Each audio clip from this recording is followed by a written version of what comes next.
Bienvenidos nuevamente. Vamos a continuar con este subcapítulo de propiedades de exceso.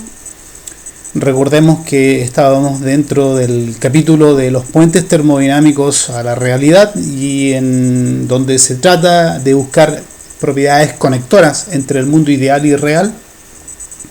Y hemos partido esta segunda conjunto de propiedades denominadas de exceso, que son aplicables a sistemas líquidos multicomponentes, es decir, mezclas líquidas, a diferencia de la sección anterior donde vimos las propiedades residuales para gases. Bueno, en la clase inmediatamente anterior vimos la definición de la propiedad en exceso.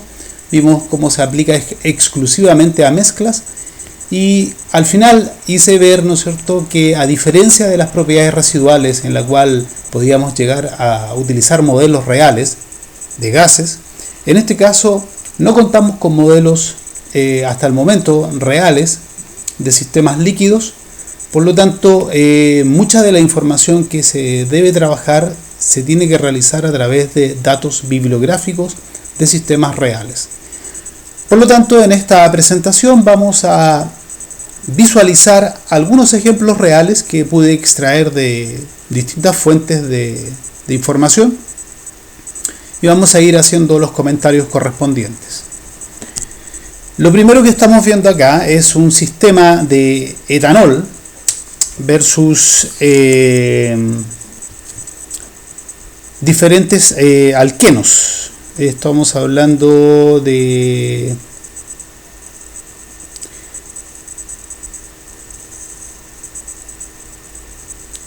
¿dónde vamos a buscar el laser pointer? Donde tenemos diferentes alquenos, tenemos ciclohexano, son alcanos, no son alquenos, son ciclohexano, nonano. Es decir, aquí tengo etanol como compuesto 1. Lo que estoy viendo es la entalpía en exceso y tengo distintos alcanos. En particular tengo, por ejemplo, el hexano en rojo, el N-heptano en azul, el octano en púrpura y el nonano está en verde, y tengo este color celeste que es el ciclohexano y el dipe que es alguno de los compuestos, tendré que ver cuál es. Por lo tanto, es interesante ver, ¿no es cierto?, que cuando tomo la serie homóloga de alcanos, es decir, me voy a ir directamente por el hexano, heptano, octano, nonano, que tienen como diferencia entre ellos el incremento de un átomo de carbono, ustedes pueden ver cómo el etanol, el exceso, la entalpía de exceso empieza a incrementarse. Primero observar, creo que es importante, que todos los gráficos parten en 0 y terminan en 0, tal cual lo vimos en la definición, porque en los extremos tengo los compuestos puros y la propiedad en exceso, cualquier propiedad en exceso debe ser 0. Por lo tanto, sigo con la analogía, ¿no es cierto? Lo que estoy viendo acá es que la mezcla de etanol con hexano tiene esta representación por la curva roja, y a medida que incremento el número de átomos de carbono, pasando a 7, 8 hasta 9 en el nonano, lo que pueden ver, ¿no es cierto?, es que la desviación se incrementa, y eso se interpreta como un incremento o una mayor desviación respecto a la idealidad. ¿Dónde está la mezcla ideal acá? Está en la horizontal abajo, pegado en 0, que es cuando toda propiedad en exceso debe ser 0. Pero aquí claramente, a medida que incremento la cantidad de carbonos, el exceso se incrementa, es decir, la desviación respecto a la idealidad se incrementa, y eso tiene que ver, ¿no es cierto?, porque el alcohol, ¿no es cierto?, que tiene una parte polar en el grupo hidroxilo, empieza a tener, ¿no es cierto?, a más repulsión con los alquenos que en el fondo tienen mayor número de carbono. El segundo sistema que están viendo acá es un sistema etanol tolueno, y lo que están viendo es un gráfico del volumen en exceso en centímetros cúbicos mol con la fracción molar de etanol. Y ustedes pueden ver que sigue una curva bastante interesante porque tiene una desviación positiva respecto al cero. Notar nuevamente, ¿no es cierto?, que la curva comienza en cero, donde tengo tolueno puro, y termina en cero, donde tengo etanol puro. Por lo tanto, la curva que ven en puntos negros es la gráfica para el sistema a temperatura de 25 grados Celsius. Y pueden ver, ¿no es cierto?, que tiene una desviación positiva respecto al volumen hasta una composición más o menos 0,3. Y luego pasa a tener una desviación negativa respecto al volumen. Y aquí es interesante ver, ¿no es cierto?, que como es una desviación respecto a la idealidad, puede ser positiva o también puede ser negativa perfectamente. Por lo tanto, pueden haber volúmenes en exceso negativos, sin ningún problema. El tercer gráfico que tengo acá es un sistema de benceno como compuesto 1 versus diferentes alcoholes. Y lo que están viendo es el volumen en exceso, en este caso interpretado en 10 a la menos 6 metros cúbicos. Eso quiere decir que estos son centímetros cúbicos al mol. Y lo que pueden ver acá, ¿no es cierto?, es que la primera curva también, fíjense, parten en 0, terminan en 0. Lo que pueden ver es que la primera curva corresponde a benceno con 1-butanol, ¿ya?, y luego con 2-metil 1-propanol, ¿ya?, y luego tengo 2-butanol, es decir, isobutanol, y finalmente tengo 2-metil 2-propanol. Es decir, lo que tengo acá es un incremento, por ejemplo, puedo ver entre el 1-butanol y el 2-butanol, que está acá. Hay una gran diferencia, ¿no es cierto?, en el alejamiento o en la desviación. Es decir, con 1-butanol tengo un exceso máximo de alrededor de 0,2 y con 2-butanol tengo un exceso máximo de alrededor de 0,5. Entonces pueden ver ustedes que cambiando de 1-butanol a 2-butanol tengo un mayor alejamiento de la idealidad. En este caso lo que tengo es que el 2-butanol, el isobutanol, ¿no es cierto?, tiene una estructura química, ¿no es cierto?, que es diferente. Es el isómero del 1-butanol. El 1-butanol es lineal, ¿ya? Tengo 4 carbonos y un grupo hidroxilo, ¿no es cierto?, en la punta. En cambio, en el 2-butanol lo que tengo es una cadena lineal de carbonos y uno de los hidroxilos está en el medio. Y eso genera evidentemente una repulsión mayor o una interacción mayor de este alcohol con el benceno, que en el fondo no tiene grupos hidroxilos. Por lo tanto, el poder químico, digámoslo de esa forma, del 2-butanol es mayor frente al benceno. Por lo tanto, hay una mayor desviación respecto a la idealidad y se traduce como un mayor volumen en exceso. El siguiente sistema es un sistema de etanol, que es el primer gráfico, metanol, perdón, el primer gráfico con acetonitrilo, y el segundo es de etanol con acetonitrilo.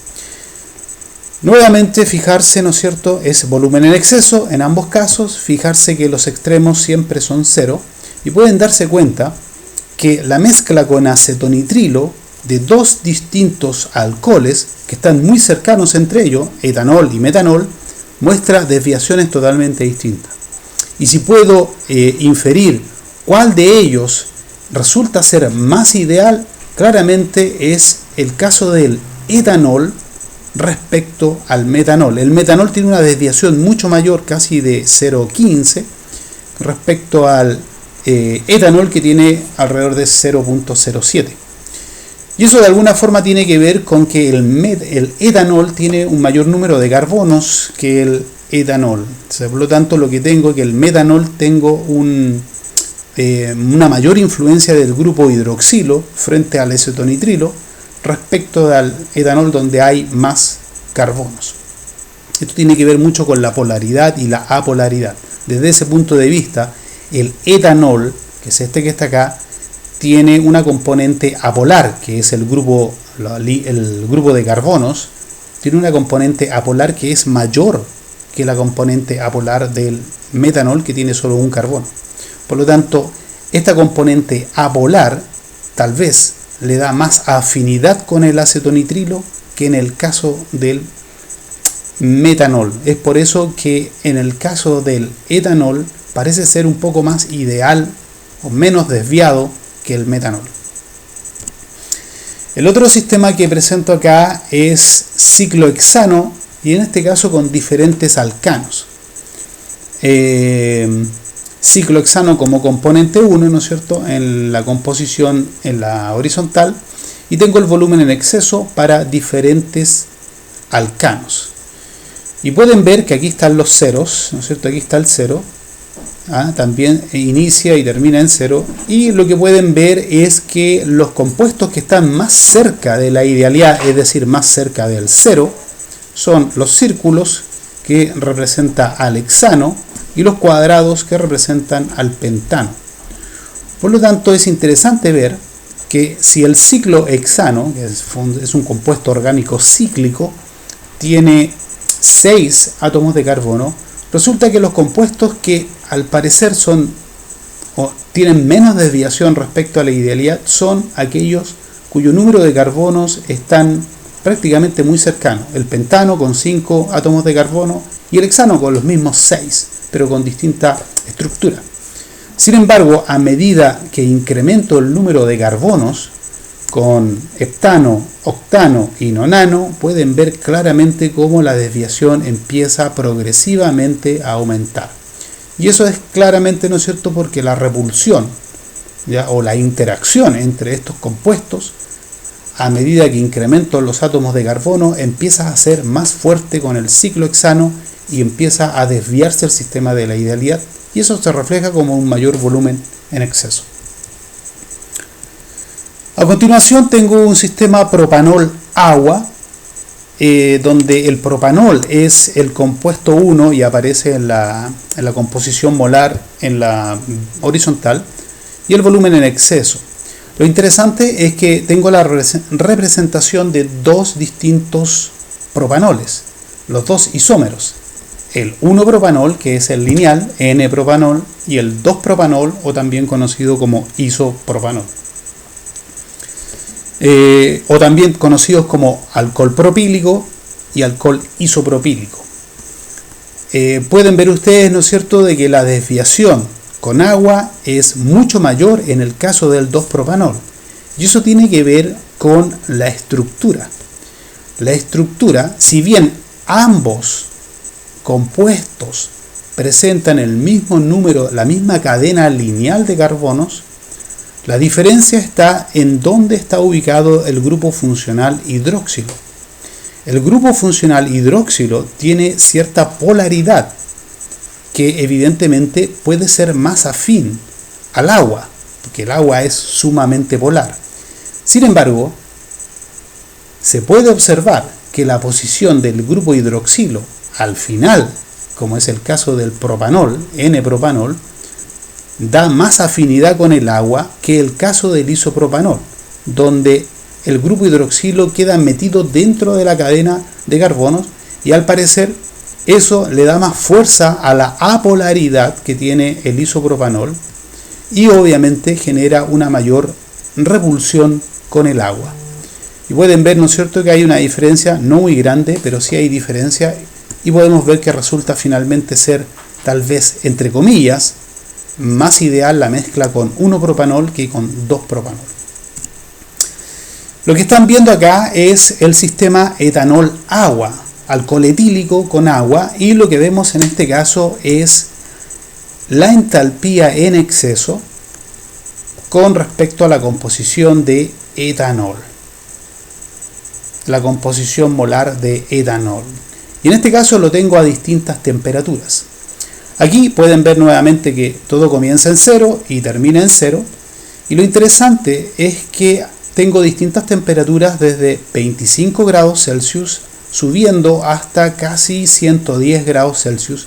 Y pueden ver ustedes cómo a medida que yo incremento la temperatura, la desviación respecto a la idealidad, que aparece aquí en el 0, la idealidad, la desviación disminuye. Lo cual tiene sentido porque a medida que aumento la temperatura, entrego más energía cinética a las moléculas, por lo tanto las moléculas adquieren mayor velocidad y se empiezan a alejar unas de otras, hasta llegar al extremo, ¿no es cierto?, que es cuando se pasa a la fase gas, o sea, caliento tanto que el sistema pasa a la fase gas y las distancias intramoleculares son mucho más grandes. Pero mientras estoy calentando la fase líquida, estoy agregando energía, las moléculas tienden a separarse unas de otras y eso implica que la interacción entre ellas empieza a disminuir. Y si empieza a disminuir la interacción, la tendencia en general es que las mezclas líquidas tiendan a comportarse más ideales. Y eso es lo que se ve acá. A medida que aumento la temperatura, empiezo a acercarme, ¿no es cierto?, a la condición ideal. Pero en este caso hay cierta anomalía. A temperaturas muy altas, sobre 90 grados Celsius, tengo otra vez desviaciones. Pero claramente una mezcla a 25 grados Celsius parece ser menos ideal que una mezcla, por ejemplo, a 343, que son 50 grados Celsius. Finalmente tengo acá un gráfico que lo puse más bien porque aparece la energía libre de Gibbs en exceso para un sistema entre N-butanol, que es el compuesto 1,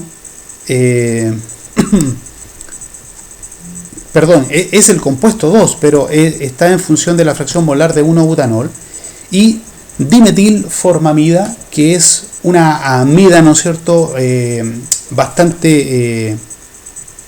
una amida que tiene dos grupos metilos.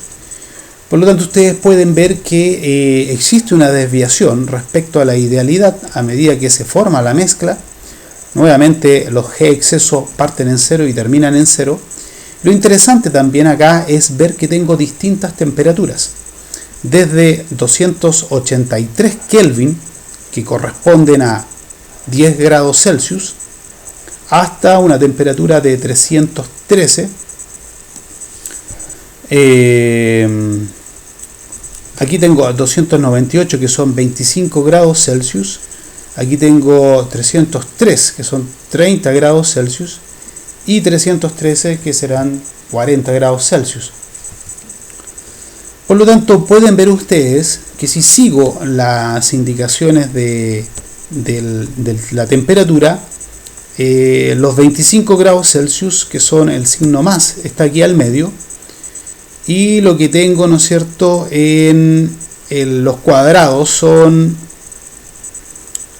288, y la X, que son 313, que es la mayor temperatura, está acá. Entonces pueden ver ustedes que a medida que la temperatura aumenta desde 10 grados Celsius hasta 40 grados Celsius, la energía libre de Gibbs en exceso va disminuyendo.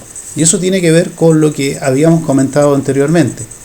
Al incrementar la energía, lo más probable es que incremente la distancia entre las moléculas del sistema líquido, y eso quiere decir que la interacción entre ellas tiende a disminuir, por lo tanto su desviación respecto a la idealidad debería ser menor. Y eso es lo que estoy viendo justamente acá.